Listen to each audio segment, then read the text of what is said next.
కిరణ్ పై case ఏది? బాధితురాలి ఫిర్యాదును పట్టించుకొని పోలీసులు అన్ని ఆధారాలు సమర్పించిన బాధితురాలికి న్యాయం జరగని వైరం.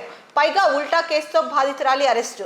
మనకు తెలిసిందే, ఒక 4-5 రోజుల నుంచి చూసుకుంటే కనుక జనసేన తిరుపతి ఇన్ఛార్జ్ ఎవరైతే ఉన్నారో కిరణ్ రాయల్, అతని పైన లక్ష్మి అనే మహిళ ఆయన పైన ఆరోపణలు చేసింది. అలాగే దానికి సంబంధించిన ఆధారాలు కూడా చూపించింది. అంటే పవన్ కళ్యాణ్ నా వెనుక ఉన్నాడు అని చెప్తూ బెదిరించి కోటికి పైగా డబ్బులు తీసుకున్నాడు, అలాగే బంగారు తీసుకున్నారు, బెదిరించారు అని చెప్పేసి ఆవిడ చెప్పారు.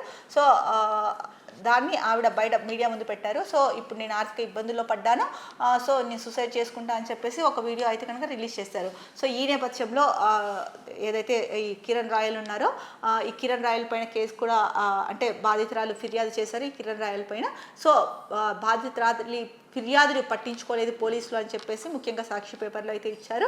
పట్టించుకోకపోగా ఉల్టాలో బాధితురాలనే అరెస్ట్ చేశారు అని చెప్పేసి కూడా ఇచ్చారు. సో బాధితురాలికి న్యాయం జరగలేదు, ఇదెక్కడి వైనం అని చెప్తున్నారు. ఇక్కడ చూసుకుంటే కిరణ్ రాయల్ ఏమన్నారు, 10 సంవత్సరాల క్రితం జరిగిపోయిన దాన్ని ఇప్పుడు ఎందుకు సాక్షి చెప్తోంది అని అన్నారు.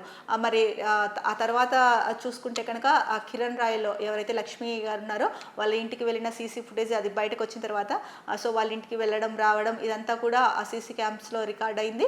మరి దానిపైన అయితే కనుక స్పందించలేదు అతను. ఇక్కడ కూడా ఫోటో ఇచ్చారు. చూసుకుంటే ఇక్కడ కూడా అంటే కొంచెం బాధితురాలు లక్ష్మితో జనసేన నేత కిరణ్ రాయల్ ఫైల్ ఫోటో అని ఇచ్చారు. ఇక్కడ కూడా వీళ్ళిద్దరిని చూస్తే కనుక నార్మల్గా ఇద్దరు చాలా కలిసిమెలిసి ఉన్నట్టే కనిపిస్తుంది.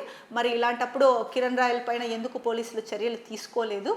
బాధితురాలు ఎవరైతే ఫిర్యాదు చేశారో ఆవిడ మీదనే ఉల్టాగా కేసు పెట్టి అరెస్ట్ చేయడం ఏంటి అని చెప్పేసి సాక్షిలో ప్రధానంగా ఇచ్చారు. ఇంకొక వైపు జనసేన అధ్యక్షుడు పవన్ కళ్యాణ్ కూడా కాన్ఫ్లిక్టరీ కమిటీ కింద ఈ కిరణ్ రాయల్ మీద అయితే కనుక విచారణ జరపండి, అంతవరకు పార్టీ కార్యక్రమాలకు దూరంగా ఉంచండి అని అయితే చెప్పడం జరిగింది.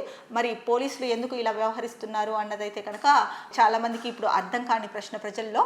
బాధితురాలు అన్ని ఆధారాలతో సహా చూపించి చెప్పినా కూడా ఆవిడ ఫిర్యాదుని పట్టించుకోకుండా కిరణ్ రాయల్ పైన యాక్షన్ తీసుకోకుండా పైపెచ్చు బాధితురాలనే అరెస్ట్ చేయడం ఏంటి అని చెప్పేసి ప్రజలైతే చర్చించుకుంటున్నారు.